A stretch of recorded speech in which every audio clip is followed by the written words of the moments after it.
Shalom saudara, selamat berjumpa kembali di dalam Bible Study for Kids. Kesempatan hari ini kita akan kita berdoa terlebih dahulu. Makasih Tuhan buat kesempatan hari ini. Sebentar kami akan mendengar firman-Mu Tuhan. Berbicaralah Tuhan, kami rindu Tuhan mendengar suara-Mu Tuhan. Kau urapi hamba-Mu Tuhan yang akan menyampaikan firman-Mu Tuhan. Juga setiap kami Tuhan yang akan mendengarkan firman-Mu Tuhan. Biar firman-Mu Tuhan boleh tertanam Tuhan dalam hati kami Tuhan. Berakar Tuhan dan tumbuh dan berbuah berlipat kali ganda. Kami rindu Tuhan, kami boleh mengerti isi hati-Mu Tuhan. Dan kami boleh melakukan firman-Mu.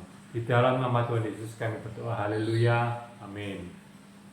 Ya, puji Tuhan saudara, kesempatan hari ini kita akan belajar mengenai satu topik, yaitu doa Elia. Kita akan lihat di dalam 1 Raja-Raja pasal 18 ayat yang ke-41 sampai 46. Saya akan bacakan di dalam 1 Raja-Raja 18 mulai ayat yang ke-41. Kemudian berkatalah Elia kepada Ahab, "Pergilah, makanlah dan minumlah, sebab bunyi derau hujan sudah kedengaran." 42. Lalu Ahab pergi untuk makan dan minum, tetapi Elia naik ke puncak gunung Karmel, lalu ia membungkuk ke tanah dengan mukanya di antara kedua lututnya. 43. Setelah itu ia berkata kepada bujangnya, "Naiklah ke atas, lihatlah ke arah laut." Bujang itu naik ke atas, ia melihat dan berkata, "Tidak ada apa-apa." Kata Elia, "Pergilah sekali lagi." Demikianlah sampai 7 kali. Pada ke-7 kalinya berkatalah bujang itu, "Wah, awan kecil sebesar telapak tangan timbul dari laut." Lalu kata Elia, "Pergilah dan katakan kepada Ahab, pasang keretamu dan turunlah, jangan sampai engkau terhalang oleh hujan." Maka dalam sekejap mata langit menjadi kelam oleh awan badai, lalu turunlah hujan yang lebat. Ahab naik kereta lalu pergi ke Yisrael. 46. Tetapi kuasa Tuhan berlaku atas Elia. Ia mengikat pinggangnya dan berlari mendahului Ahab sampai ke jalan yang menuju Yisrael. Ya, kita mau lihat saudara, di ayat-ayat yang sudah kita baca, ya apa yang terjadi saudara?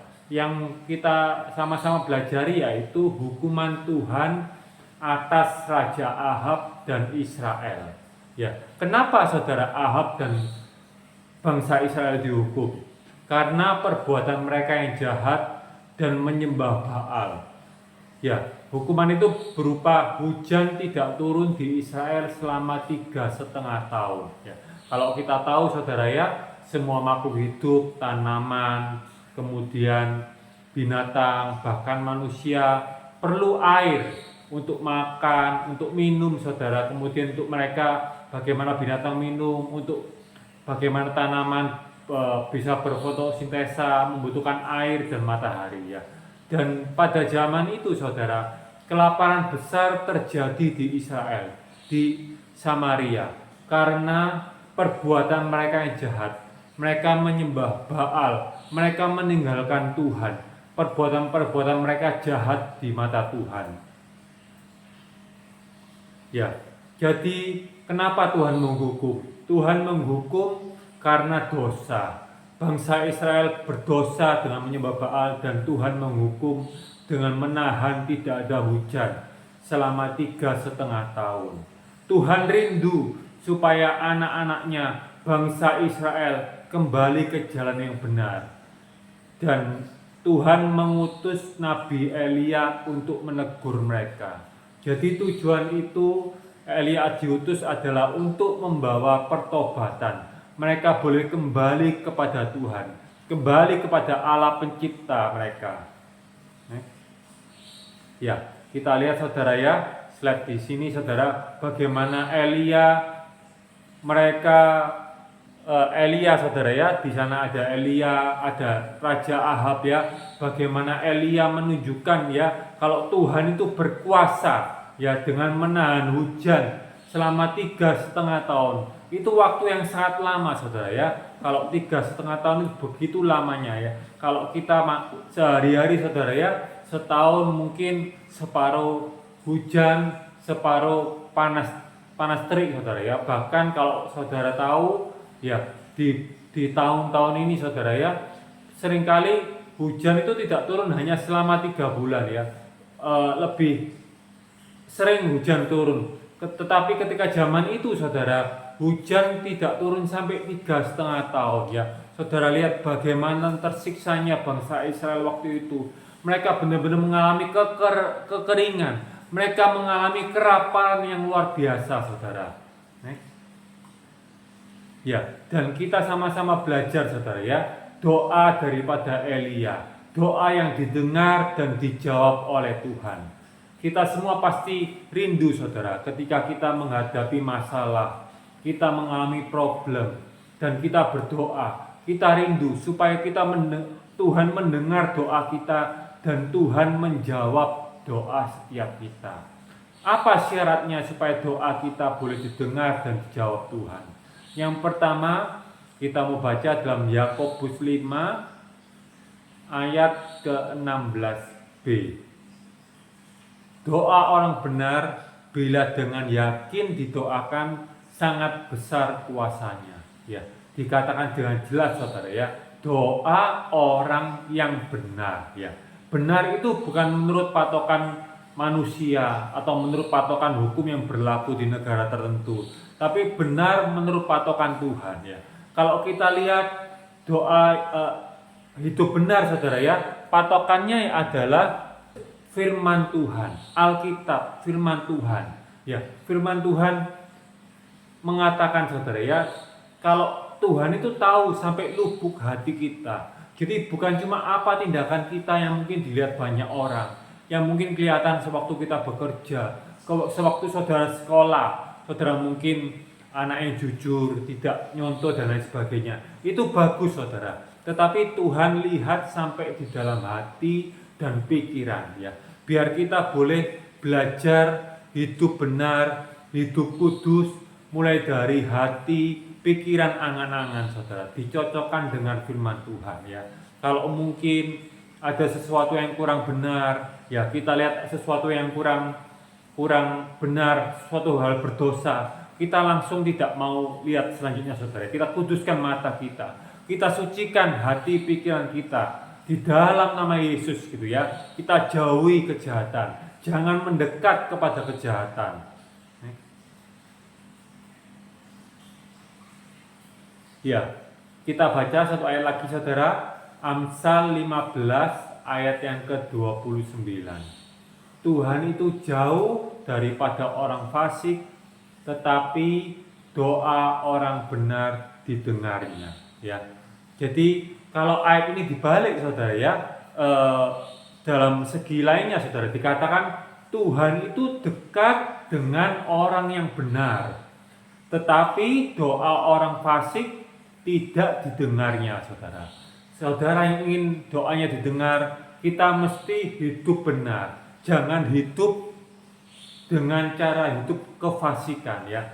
Saudara tahu saudara ya, kita sama-sama punya hati nurani. Kita punya Alkitab. Roh Kudus ingatkan setiap kita, tindakan-tindakan kita sehari-hari mungkin yang tidak benar saudara ya. Mungkin di tempat sekolah kita, kuliah kita, tempat kerja kita, mungkin kita suka berkata-kata kotor, atau mungkin kita suka membuli teman kita, atau kita mungkin hal-hal lain yang tidak benar. Kita mesti bereskan itu semua, kita singkirkan itu semua. Kita mau hidup benar di hadapan Tuhan saudara. Next, yang kedua, kita belajar doa yang didengar dan dijawab Tuhan adalah dengan yakin saudara ya. Tadi ayatnya sudah kita baca, doa orang yang benar bila dengan yakin didoakan sangat besar kuasanya. Yakin itu hal yang sangat penting saudara. Ditulis dengan jelas saudara. Kalau saudara berdoa, saudara ikut Tuhan, tapi dengan ragu-ragu, dengan tidak sepenuh hati, ya kadang percaya, kadang bisa enggak ya seperti itu, maka doa itu seringkali tidak dijawab Tuhan, saudara. Ya, arti kata yakin yaitu percaya, tahu dan mengerti sungguh-sungguh, ya dengan pasti, tidak ada keraguan, tidak ada dalam hati ini sedikit pun hal yang ragu-ragu, saudara. Ya, kita belajar sama-sama kalau kita yakin Allah yang kita sembah, Tuhan Yesus itu Allah yang berkuasa. Dulu, sekarang, sampai selama-lamanya. Dan tidak ada yang mustahil buat Allah kita, Tuhan kita. Dalam segala problem, saudara. Dalam segala masalah kehidupan, ya. Mungkin masalah keuangan. Atau mungkin masalah kesehatan, ya. Atau mungkin masalah-masalah yang lain, saudara. Tuhan sanggup, saudara. Tidak ada hal-hal yang terlalu sulit buat Tuhan. Segi A, segi B, segi C, dan lain sebagainya. Tuhan sanggup untuk mengerjakannya. Allah itu penolong, Allah itu maha kuasa dalam segala hal, saudara. Next, saudara. Yang ketiga yaitu doa dengan rendah hati dan dengan kesungguhan, ya. Kita baca di dalam 1 Raja-Raja 8 ayat yang ke-42. Tetapi Elia naik ke puncak Gunung Karmel, lalu ia membungkuk ke tanah dengan mukanya di antara kedua lututnya. Ya, kalau saudara baca kalimat di bawah ini, saudara, ya, itu artinya menunjukkan kesungguhan hati daripada Elia. Elia berdoa kepada Tuhan dengan sungguh-sungguh, ya, tidak asal-asalan, saudara, ya. Kemudian dikatakan membungkuk ke tanah sampai mukanya di antara kedua lututnya, saudara, ya, dengan merendahkan hati di hadapan Tuhan, saudara. Next. Ya, kita mau baca lagi, saudara, ya, di dalam 2 Tawari 7 ayat 14. Dan umatku yang atasnya namaku disebut merendahkan diri, berdoa dan mencari wajahku, lalu berbalik dari jalan-jalan yang jahat, maka aku akan mendengar dari surga dan mengampuni dosa mereka, serta memulihkan negeri mereka. Ya, jadi kita belajar, saudara, ya, Tuhan itu sangat suka dengan orang yang rendah hati, ya. Kita belajar menjadi pribadi-pribadi yang rendah hati, bukan yang sombong, bukan yang menunjukkan keegoan kita, keakuan kita, tidak, saudara, ya, tapi kita belajar menjadi pribadi yang rendah hati di hadapan Tuhan. Kita tidak bisa apa-apa, saudara, ya. Tanpa Tuhan kita tidak bisa apa-apa. Kita nothing tanpa Tuhan, saudara. Ya, kemudian yang keempat, kita mau pelajari apa sih doa yang didengar dan dijawab Tuhan, yaitu tujuan dan isi doa kita seturut dengan kehendak Tuhan, ya. Elia tidak egois. Tujuan doa Elia adalah untuk membawa pertobatan bangsa Israel, supaya bangsa Israel yang sudah undur dari Tuhan boleh kembali kepada Tuhan, saudara.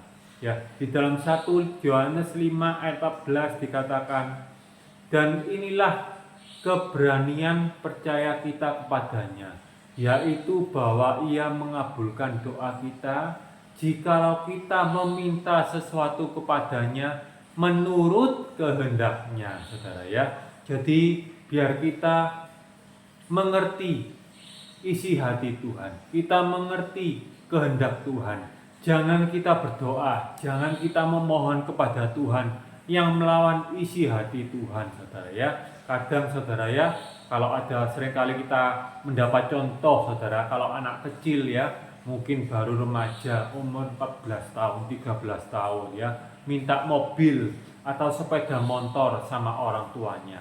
Apakah orang tua yang baik mengabulkannya? Apakah dibelikan sepeda motor? Pasti tidak, saudara, ya. Karena orang tua yang baik punya berpikir, oh, anaknya belum cukup umur, ya. Kalau sepeda motor itu baik, saudara, bisa ngantar ke tempat yang jauh, tapi juga ada bahaya, saudara, ya. Kalau di jalan jatuh, ya, kalau ditubruk dan lain sebagainya, padahal belum cukup umur, saudara, ya, belum umur 17 tahun. belum punya SIM, ya itu semua berbahaya. Oleh karena itu permintaan anak itu minta sepeda motor tidak dituruti oleh orang tuanya. Demikian juga dengan Tuhan kita. Tuhan Allah kita itu Allah yang baik, tapi seringkali kadang-kadang kita tidak mengerti, saudara. Kita meminta hal yang salah atau meminta hal yang tidak sesuai dengan kehendak Tuhan, sehingga doa itu tidak dijawab, tidak dikabulkan oleh Tuhan karena tidak sesuai dengan kehendak Tuhan, ya. Seringkali kalau saudara baca di Alkitab bagaimana contoh-contoh rasul mula-mula, bagaimana kisah hidup Stefanus, bagaimana kisah hidup putra manusia Yesus, mereka berserah penuh pada Tuhan. Mereka sampai berkata, biar kehendakmu yang jadi, saudara, ya. Biar kehendaknya Tuhan, kehendaknya Allah yang jadi, bukan kehendakku yang jadi. Seperti itu, saudara. Jadi kita mesti boleh belajar untuk mengerti kehendak Tuhan. Ya, jadi kita pelajari kalau doa yang dikabulkan yaitu doa yang selaras dengan kehendak Tuhan, ya. Jadi penting, saudara, untuk kita boleh menyelaraskan permintaan kita, doa kita dengan kehendak Tuhan, ya. Bagaimana, saudara, kita mengerti kehendak Tuhan? Yaitu dengan kita mempunyai hubungan yang dekat dengan Tuhan. Kalau hubungan kita dekat sama Tuhan, kita mengenal Tuhan, kita mengerti isi hati Tuhan, saudara, ya. Dan kita tahu, oh ini yang Tuhan suka, oh ini hal yang Tuhan tidak suka, seperti itu, saudara, ya. Jadi jangan sekedar kita hanya mengajukan keinginan pribadi kita. Kita mau belajar sama-sama, kita boleh mengenal kehendak Tuhan. Kenallah kehendak Tuhan, ya. Kita belajar melalui pembacaan Alkitab sehari-hari, pembacaan firman Tuhan. Melalui saat teduh kita belajar mengenal Tuhan. Melalui dalam pergumulan hidup, dalam kita menghadapi masalah-masalah pergumulan bersama dengan Tuhan, kita boleh mengalami perjumpaan dengan Tuhan. Kita mengenal Tuhan, ya. Mengalami masalah-masalah itu, kita boleh menang bersama dengan Tuhan dan kita boleh kenal dengan Tuhan, ya. Ketika Ayub boleh mengalami pencobaan yang Tuhan izinkan, ketika menang, Ayub berkata, sekarang aku boleh mengenal Tuhan lebih lagi mengenal Tuhan. Dulu aku cuma mengenal Tuhan dari kata orang, tetapi sekarang aku boleh mengalaminya, perjumpaan pribadi dengan Tuhan, ya. Oleh karena itu, saudara, mungkin saudara saat ini dalam pergumulan doa, dalam menghadapi persoalan, masalah hidup, entah itu sakit penyakit, entah itu kesulitan ekonomi, mungkin itu masalah keluarga, tetap mendekat kepada Tuhan, ya. Ketika kita mendekat kepada Tuhan, kita mengerti isi hati Tuhan, kita boleh mengenal Tuhan lebih lagi, saudara.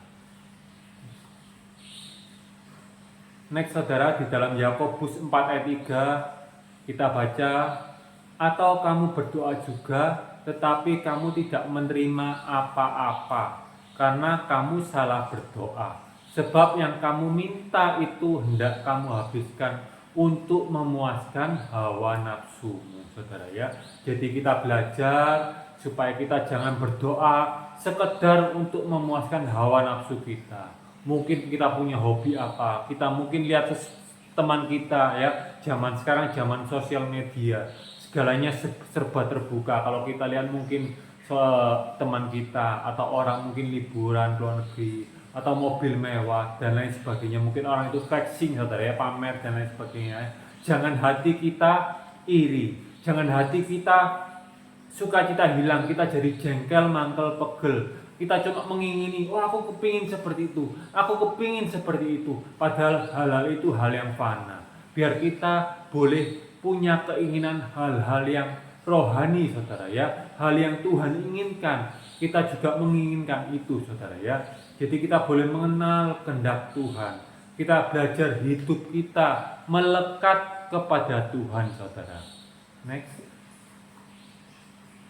Ya, kemudian, saudara, dalam proses menunggu jawaban doa, seringkali, saudara, ya, ketika kita berdoa pada Tuhan, kita punya problem, masalah, kita mengingini sesuatu permintaan kepada Tuhan, ya doa kita tidak langsung dijawab, saudara ya. Seperti doa Elia pada waktu itu, ya Elia tidak langsung dijawab Tuhan. Doa sekali langsung dijawab Tuhan, hujan turun tidak seperti itu, saudara ya. Tapi Elia berkata kepada bujangnya, ya lihatlah awan itu sampai 7 kali, saudara ya. Dan itu artinya perlu waktu, saudara ya. Mungkin kita juga sama. Ketika kita berdoa pada Tuhan tidak langsung instan dijawab Tuhan. Perlu waktu, mungkin beberapa hari, mungkin beberapa bulan, mungkin beberapa tahun kita menunggu jawaban Tuhan. Tapi kita mesti belajar, kita tekun berdoa pada Tuhan, saudara ya. Kita belajar ketika kita menunggu jawaban doa itu, kita belajar, kita boleh tekun. Tekun itu dibuktikan dengan waktu, ya tetap setia menanti jawaban Tuhan, ya tetap berdoa kepada Tuhan, tidak jemu-jemu, tidak putus asa, saudara ya. Dan kita belajar untuk mendekat kepada Tuhan, ya mendekat kepada Tuhan dalam waktu-waktu kita gunakan.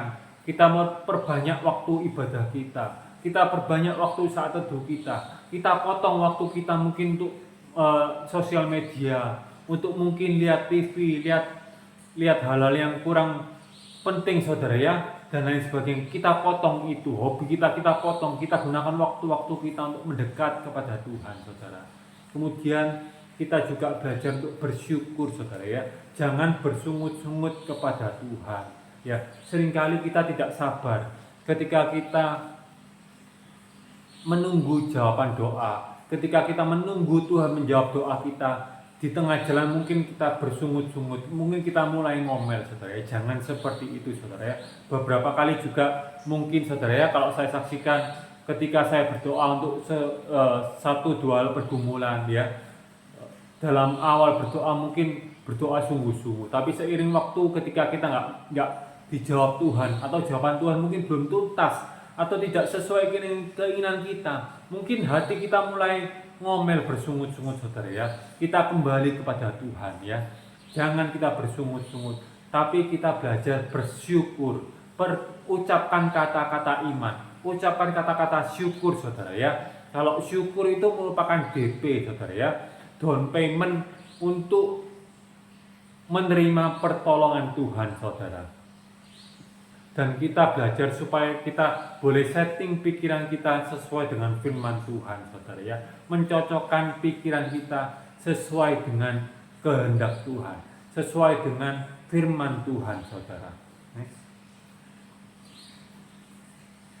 Saudara, kita mau belajar satu pokok lagi, saudara ya, tentang doa, saudara ya.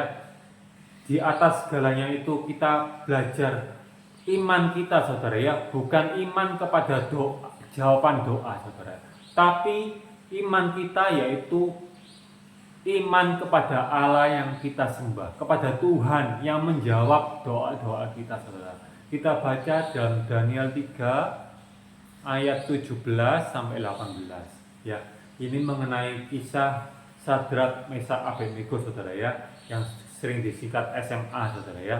Jika Allah yang kami puja sanggup melepaskan kami, maka Ia akan melepaskan kami dari pelapian yang menyala-nyala itu. Tetapi seandainya tidak, hendaklah Tuanku mengetahui bahwa kami tidak akan memuja dewa Tuanku. Ya, kita belajar sama-sama, saudara ya, seperti kisahnya Sadrak, Mesak, Abednego. Mereka percaya bahwa Allah mereka pasti dan sanggup menolong mereka. Tetapi jikalau Allah memilih untuk tidak melakukannya, jika Allah memilih untuk tidak menyelamatkan mereka, mereka katakan mereka tetap setia, saudara ya. Jadi ini adalah bentuk iman yang tidak bersyarat. Mereka percaya bukan karena hasil, bukan karena jawaban doa, ya, tetapi mereka percaya karena keyakinan akan siapa Allah Tuhan yang mereka sembah, saudara ya. Mereka yakin, percaya Tuhan yang mereka sembah itu Tuhan Allah yang benar, ya, seperti itu, saudara ya. Dan mereka yakin, mereka percaya sungguh-sungguh kepada Tuhan lebih daripada percaya kepada doa saudara ya. Jadi mereka yakin kepada pribadi yang menjawab doa tersebut saudara ya. Kita belajar seperti itu saudara ya. Kita belajar supaya kita percaya kepada Tuhan, otoritas saudara, pribadi yang akan menjawab doa kita lebih dari segalanya. Ya, ini saudara ya, dalam kehidupan kita sehari-hari seringkali kita menghadapi problem saudara ya, kita dihimpit problem ya. Hari-hari ini pun banyak saudara ya, kesulitan-kesulitan ekonomi dan lain sebagainya saudara ya, pergaulan semakin jahat dan lain sebagainya ya. Ketika kita memandang pada problem, terasa berat saudara ya, terasa problem itu begitu besarnya saudara ya. Ya, kita mau lihat selanjutnya next. Ya, kita lihat di slide ini saudara ya. Kalau kita itu dikatakan di situ saudara, U yang kanan yang kecil itu ya, kita lihat problemnya besar dan banyak saudara ya, problemnya besar banyak saudara ya. Kita kalau pakai kekuatan sendiri nggak mampu saudara ya mengatasi semuanya saudara. Ya, kita penyet saudara ya kalau kita lihat problem yang begitu besar itu. Tetapi kita mau pandang Yesus saudara. Ya, Tuhan kita jauh lebih besar ya dibanding problem-problem kita saudara ya. Problem kita memang besar saudara, tetapi Tuhan Allah yang kita sembah itu jauh lebih besar, jauh melebihi masalah-masalah pergumulan hidup kita. Apapun itu juga saudara ya, sakit penyakit, mungkin itu kesulitan ekonomi, mungkin itu dalam pekerjaan, mungkin itu dalam rumah tangga dan lain sebagainya saudara ya. Ya, Tuhan sanggup dan Tuhan lebih besar dari problem-problem kita saudara. Kita mau serahkan masalah itu kepada Tuhan ya. Jangan pandang masalah itu lebih seakan-akan besar saudara, tapi kita pandang Yesus yang besar, yang sanggup menyelesaikannya buat kita saudara. Ya, ada suatu kesaksian yang cukup menjadi berkat saudara ya. Ya, sewaktu sekitar 3 bulan lalu, waktu itu saya baca kesaksian ini saudara ya. Ada seorang dokter namanya Dr. Lin saudara ya. Ini orang Taiwan yang menjadi dokter muda saudara di sebuah rumah sakit ya. Ia bekerja di rumah sakit kecil yang didirikan oleh Dr. Maxwell saudara ya, seorang misionaris Inggris ya. Suatu saat saudara ya, di Taiwan itu pengobatannya, tingkat kesehatannya masih sangat rendah saudara ya pada tahun-tahun itu, dan cara pengobatannya sangat-sangat sederhana. Suatu kali saudara, ada anak kecil yang datang ke rumah sakit tersebut dan minta doa untuk ibunya yang sakit demam akibat malaria saudara ya. Jadi anak tersebut berjalan lebih dari 2 jam dari desanya sampai ke rumah sakit itu saudara, melalui jalan setapak dan lain sebagainya, melalui hutan dan sawah saudara. Ketika nama ibunya dipanggil, anak itu langsung bangkit saudara dan meraih botol obat itu dan bergegas langsung pulang ya. Jadi sore hari jam 5 sore waktu itu ketika itu saudara. Kemudian beberapa lama setelah itu saudara, di rumah sakit itu kamar obat itu ditutup saudara. Kemudian seorang perawat tampak bingung dan heran saudara, kebingungan. Perawat itu lapor kepada Dr. Lin saudara. Dr. Lin, botol obat untuk pasien malaria itu masih ada di sini. Kemudian dia mengatakan, tetapi ada satu botol obat yang hilang dan isinya itu disinfektan saudara. Dr. Lin pada waktu itu terkejut saudara. Kemudian diperiksanya botol yang tertinggal itu, dan ternyata benar saudara ya, botol yang tertinggal adalah botol untuk obat malaria. Ya, jadi mereka saudara ya, dokter perawat di sana sadar kalau ada sesuatu yang salah saudara ya. Botol obat itu tertukar saudara ya. Jadi yang dibawa anak tersebut adalah botol yang isinya disinfektan saudara ya, karena botol itu warnanya sama ya, sama-sama cairan, dan akhirnya tertukar saudara ya. Dalam hati mereka gemetar saudara ya. Mereka berkata, waduh ini gawat, ini celaka saudara ya. Kalau obat tersebut dikasih ke ibu mama daripada anak tersebut saudara ya, itu bisa celaka saudara ya, karena disinfektan itu obat keras pembunuh kuman, saudara ya. Kalau untuk kamar operasi, jadi untuk mensterilkan kamar operasi itu pakai disinfektan tersebut, saudara ya. Jadi obat itu tertular dan berbahaya, saudara ya. Kalau sampai diminum ya, ususnya mama tersebut, ibu tersebut bisa sampai terbakar dan mati, saudara ya. Jadi semua orang di rumah sakit tersebut berdoa, mereka lapor juga kepada Dr. Maswell, mereka berdoa sama-sama, Tuhan, tolong Tuhan, kami di rumah sakit ini membuat kecerobohan, kami salah Tuhan Yesus, dan anak itu membawa obat yang salah, ampunilah kami Tuhan, tapi nyawa daripada mama anak itu terancam Tuhan, tolong Tuhan, tolong Tuhan, Engkau sanggup Tuhan Yesus, tolonglah supaya tidak meminum obat yang salah itu, saudara. Kemudian ya, dokter Ling juga sedih, saudara ya. Ia harus bertanggung jawab, saudara, atas kematian ibu tersebut. Kalau memang ibu tersebut meminum obat itu, saudara ya. Keesokan harinya, ketika waktu masih pagi, saudara, kemudian pintu daripada rumah sakit tersebut diketok, saudara. Ketika dibuka, ternyata anak-anak yang kemarin datang itu, saudara ya, yang meminta obat untuk ibunya itu ya, dia datang gitu ya, mukanya pucat ketakutan, saudara ya. Ketika lihat anak itu pucat ketakutan, saudara ya, dokter Ling juga takut, saudara ya. Waduh, anak ini mukanya pucat ya, ketakutan, kok cepat kembali, apa yang terjadi pada mamanya, saudara ya.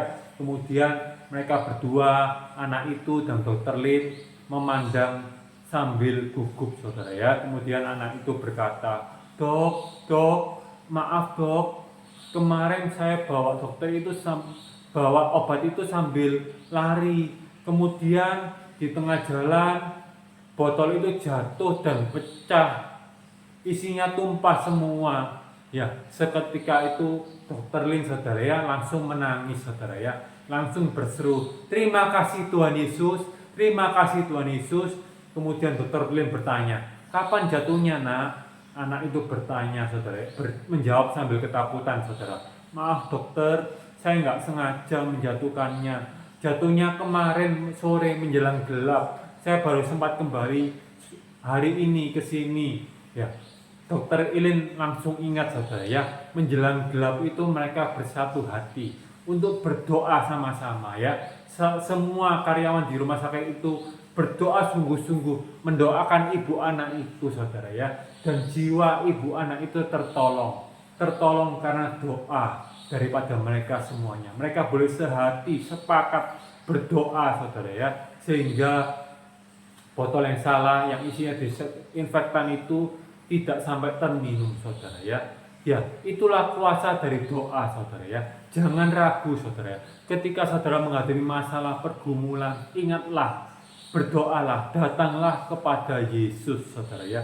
Tuhan Allah yang kita sembah itu Allah yang sanggup dan mau mendengar, mau menjawab doa-doa saudara. Ya, mungkin orang tua saudara mengalami kesusahan ya.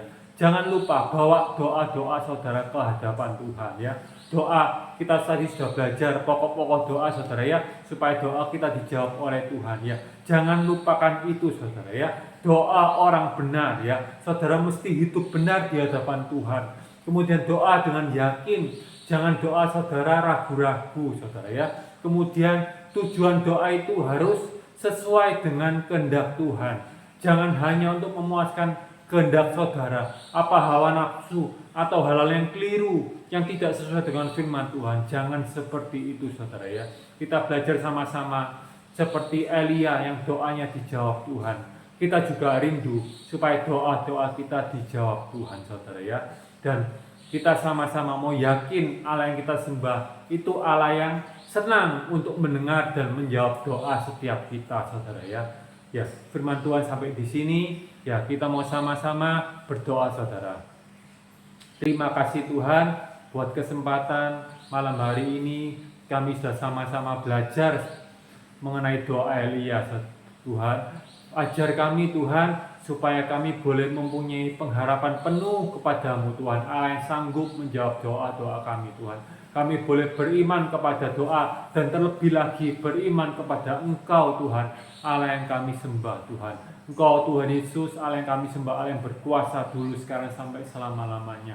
Ajar kami Tuhan, ajar kami boleh mengenal Engkau lebih lagi. Kami boleh beriman penuh kepadamu Tuhan.